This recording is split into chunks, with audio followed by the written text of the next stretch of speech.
bon dia. Som a Cal Gras en aquest moment de creació Part i Art, a Avinyó, a la Catalunya central. Sí, ens hem trobat per fer del parc motiu de creació social i artística.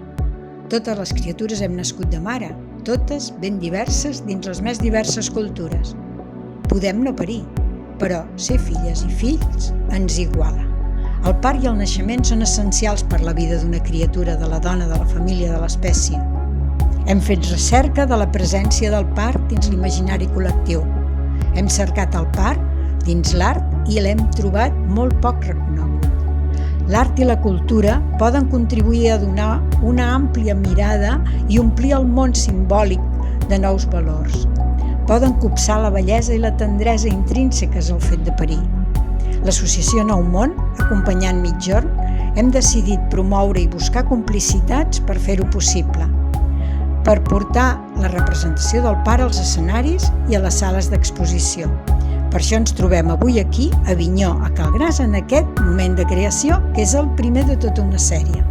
I també impulsem tallers participatius i experiencials que tindran lloc a les més diverses localitats de Catalunya. Esperem que us interessi i ens hi trobem.